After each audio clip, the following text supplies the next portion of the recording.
follow up or fail. When was the last time you sent a thank you note to someone who paid a green fee to play your golf course? When was the last time you sent a member an unexpected letter or gift, asking for nothing in return? When you went out to dinner, did the owner, waiter, or maitre d' get your name and follow-up info to send you a thank you for coming and contributing to the success of the business? We've all read or heard the statistics about the number of golfers who start the game each year and the number of golfers who leave the game. The latest stats reflect a flat line, whether you're a private facility, semi-private, public, or resort. This information has an effect on you. And if you choose to not follow up, you could and mostly likely will become part of the next statistic. You see new businesses open every day, and businesses close every day. Out of the new businesses that open, it is reported that in the first year, 90% will not make it.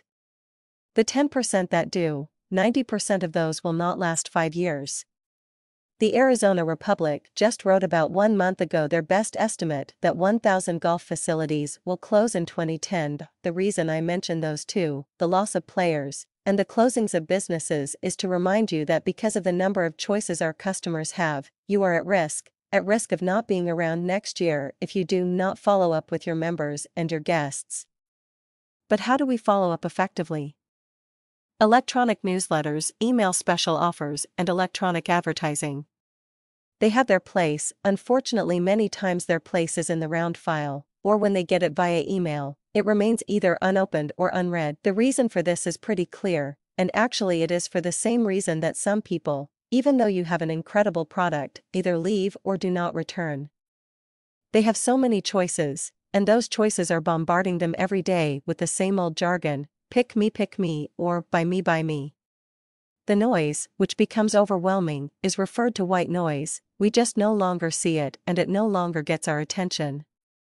This form of communication becomes ineffective. Online marketing expert Mike Dillard last week said, because of the choices in his business, which is exclusively online, the choices are now, even for me, becoming overwhelming. Imagine the amateurs.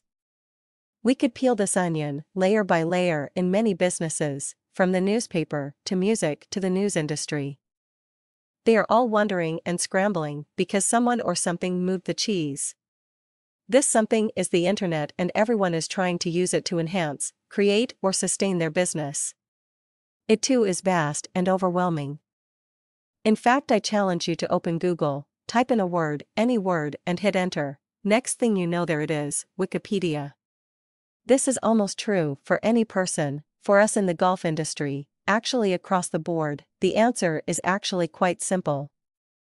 Using a winning philosophy that is driven home to successful businesses, find out what everyone else is doing and don't do it. Do not be the herd. If you are, you'll just blend in and become the white noise, and your message and efforts will basically go to waste. Stop asking your customers to buy your services or products in every email or contact you have with them.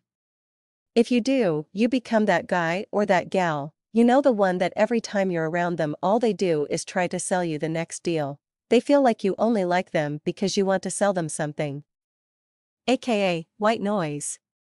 As a business, and particularly the golf business, if you do this, and I see a ton on the internet doing this every day, only push their brand via selling, you're going to be a statistic. In the next segment, I am going to share with you what today, right now, is leading edge, gets opened, gets read, and gets results. In the meantime, I ask you again, this is a clue by the way. When was the last time you sent a thank you email, without selling something, just said thank you? Emerson wrote, that which we give attention to grows. Are you giving your clients and guests the attention? The second half of the quote, and that which we do not, does not.